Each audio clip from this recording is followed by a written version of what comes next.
Broadcasting live from Houston, from the space city to the world. You are watching Now Media Television.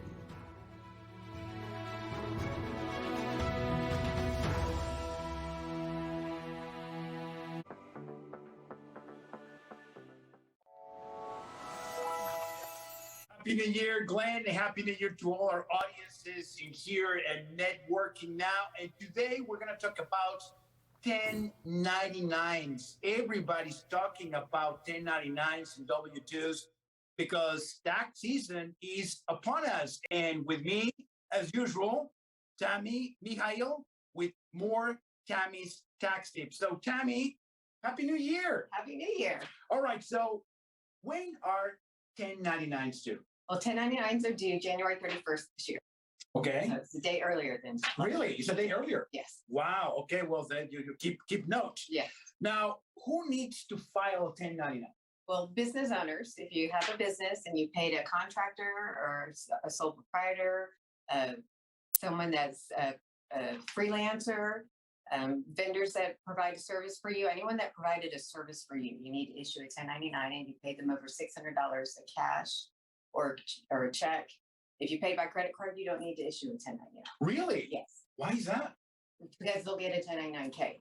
All right. The merchant processor gives you the statement. Right. Okay, perfect. That's an important thing to do. Right. Okay, now, so if you pay somebody over $600 in cash, checks, or any type of transaction except credit cards, you have to issue them a 1099. 1099. All right, very good. Now, what are the best practices to actually, would you recommend for 1099s? Well, getting the W-9, getting a W-9 from the vendor or the sole proprietor. In advance? In advance, as soon as you hire them. Okay. Is to get the W-9.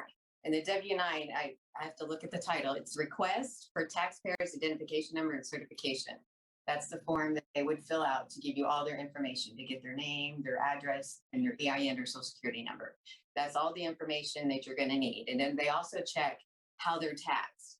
If they're a sole proprietor, if they're an LLC taxed as an S Corp, a C Corp, or a partnership, you need to know this in order to complete the 1099. All right. So the most important thing, folks, everybody that is hiring contractors, everybody that is having people being paid that are not employees, you have to request a 1099 in advance, because then when you have to issue the W-9 in advance, because when you're trying to do the 1099s, just hunting them down is a pain. It can be. It can be. I mean, or they may not give it to you. Right. And Exactly. then you're in trouble. Right. Yeah. Okay. So make sure is that whenever you hire these contractors, request a W-9. That's perfect. Now, W-2s, you told me off the air that they're already due also on January the 31st. Also. So your employer, if you're an employer, you need to issue your employees the W-2s by January 31st also. Okay. So W-2s also. Now, should you mail them? You can mail them. You can email them securely to your employees also. Okay. That's a good way to get them out. All right. And it's very important because I've experienced this before. Sometimes employees and contractors move. Yeah. So as long as you have the last known record on file, you should be okay. You should be. Yes, you can only send it to the last address that you have. Okay, all right. It's so up that's to the important. employee to update you with the address. So it's the employee or the contractor obligation, I guess, or duty or task to let the business owner where should they send out the 1099s and W-2s. That's important. That's now, very important. What happens if you do not receive a W-2?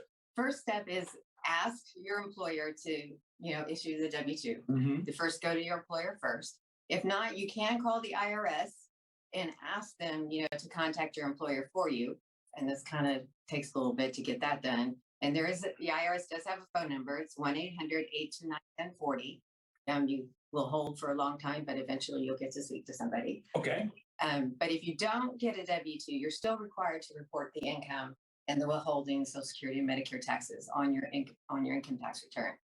So there is a form. It is a 4852, which is the substitute for a W-2 or Form 1099-R, that you use that form to report your missing W-2 income on your individual tax return. Okay. Now, one of the main things, obviously, is to contact you because your tax practice can, I would imagine, go through this process for the business owner. Yes, correct? we can help you with this. Definitely. Okay, so that's an important thing. So if you're a business owner watching and working now, and you want to have a plug and play solution, right? Because if you're a business owner, you have to be generating income, you have to be generating revenue. It's not a good idea for a business owner to be doing this themselves. You have to have a CPA, somebody like you, to help them out with all this process, I would imagine, correct? It's very helpful. Yes. So, Tammy, for people that have more questions, more concerns, people that want to get in touch with you, how do they do it? Well, we have our website, which is www.mahalecpa.com. And then my email is Tammy, Tammy, @mahalecpa.com, which is mihailcpa.com. All right. And then our office phone number is 281-406-8984. All right, very good. So we'll make sure that you guys know.